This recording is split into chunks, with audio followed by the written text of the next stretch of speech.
Jordan took a call from a mate to give him a lift. He never came home. Ambushed at a skate park, a brutal, senseless crime. The 18-year-old didn't even know his attackers. But police do. So why are they still free? They had one job, and that was to put the murderer behind bars, and they failed.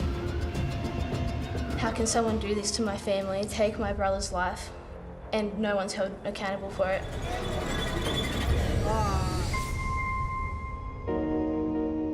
On his 18th birthday, Jordan Barrick was surrounded by family. The kids were thriving, happy, healthy. Everything was perfect. His mum Sandra and dad Michael beaming with joy. On a family holiday, even their kids Jordan, Bella and Jacob were loving life. I looked over at Jordan and he said, "Mum, this is just perfect." And dare I say, our lives were perfect. But that was their last family holiday.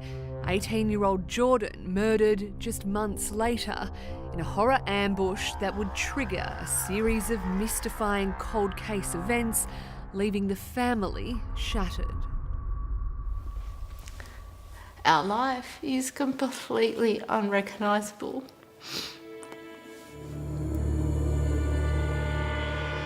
It was September 2020 when Sandra kissed her eldest son goodnight for the last time.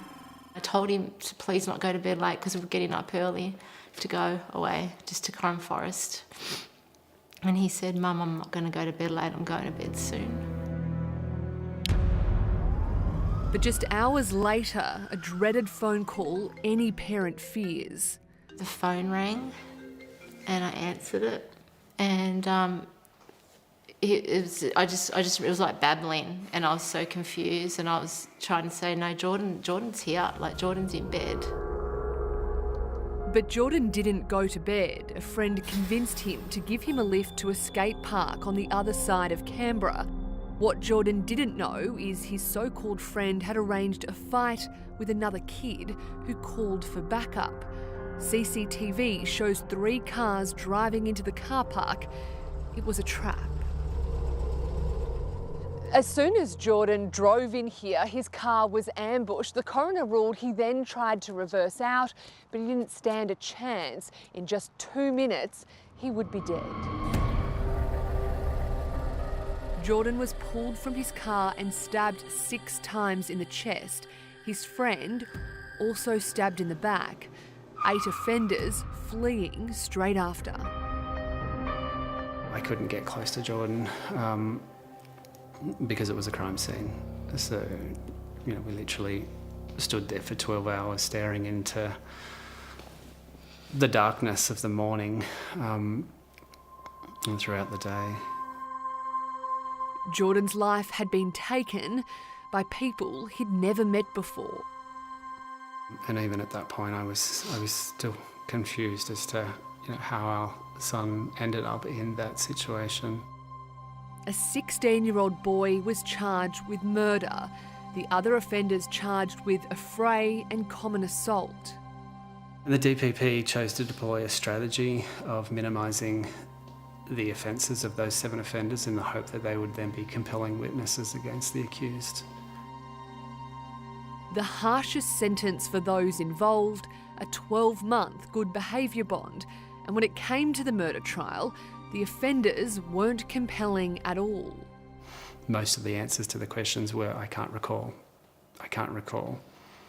And we heard that some 87 times from these 7 people. Just weeks before the murder trial was due to start, police laid an extra charge, grievous bodily harm for the stabbing of Jordan's friend. It allowed the murder accused to admit to a guilty charge for an offence on another person, and all of the actions that he took place after the event. The fact that he said that he did it, the fact that he hid the murder weapon, the fact that he told a number of people that he did it. He then attributed that to the offence against the other individual. The teen told the court he had picked up the knife off the ground. Better me have it than someone come and stab me. But claims he never went near Jordan, a fibre found under Jordan's fingernail, never tested by police. Despite the accused having the victim's blood on him and admitting to disposing of the murder weapon, the court ultimately found the teen not guilty of murder. Now, 4 years on, no one has been held accountable for Jordan's death. What was your reaction when that verdict came down, Sandra? I was horrified, but not surprised. I had no one fighting for my son. The DPP were not fighting for my son. She told me that she's there for the community, and the accused gets to have big lawyer fighting for him, and I had no one fighting for my son. A murderer is out there walking the streets right now. That's what the community need to understand right now. There are a lot of people that actually thought that somebody went to jail for this crime. I'm telling them they didn't. There was a murder committed in Canberra, and the AFP and DPP, in no uncertain terms, said that is the person responsible, and he is now walking the streets. Just weeks after the failed murder trial, the teen was charged with assault and burglary for breaking into the home of a witness involved in the murder trial. "I broke into a snitch's house and punched his mum in the face," he told a psychologist in a report tendered to the court. The jury were left thinking that, this was a pretty good kid who made a really bad decision on one, fateful night, when that couldn't be further from the truth. What the jury didn't know was the teen's history of violence and an obsession with knives. Previously photographed with blades, known to keep them in his school bag. He was also known for violent outbursts towards schoolmates. But what hurts the Barrick family the most is how the police handled the investigation. After it came to light, 2 of the offenders involved are related to a senior AFP officer. What would they do if it was one of their kids? They would not be sitting here with this outcome if it was one of their kids. One of the relatives even filmed Jordan lifeless at the scene and shared the video. But police said the filming of the deceased did not constitute an offence. How dare he tape that of my son? It's disgusting. And he has to pay for that. Despite no one being held responsible for Jordan's death, the AFP and DPP have been congratulating themselves on a job well done. In this letter to the coroner, the Chief of Police claims the work was described as exceptional quality and impeccable. And then we have the AFP telling us that they did a brilliant job, and that hurts, because how can they say that? There's no outcome here. I felt like I was on trial. I felt like my family, we have been treated disgustingly. It was disgusting. Jordan's sister Bella was just 17 when he died. She dropped out of school, unable to overcome the grief of losing her best friend. I don't want people to look at this and feel sorry for me. That's not why I'm here. I'm here to find justice for my brother, and I will continue. As long as there's air in my lungs, I will fight for him. I will fight for him. The family has tried in vain to get answers, even willing to post a reward for information, but were told no. If something fresh, like that hasn't been brought to the court, if someone has something, we can go to trial again. Now they're demanding an investigation into how the case was handled. You guys kept quiet for so many years in the hope that justice would take its course, and it hasn't done that, has it? No, definitely not. That's why we're here.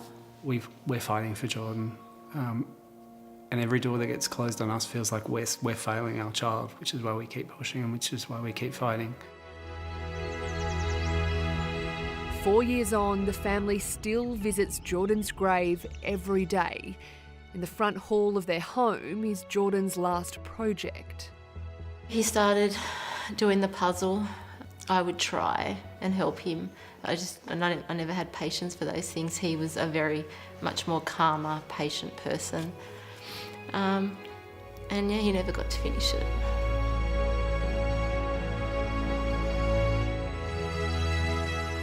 Michael and Bella finished it for him.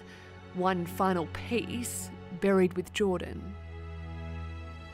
You stand a couple of metres back from that frame and it looks like it's a complete picture, and for me that it symbolises our family. It looks perfect. And then the closer you get to that picture, you realise there's something missing.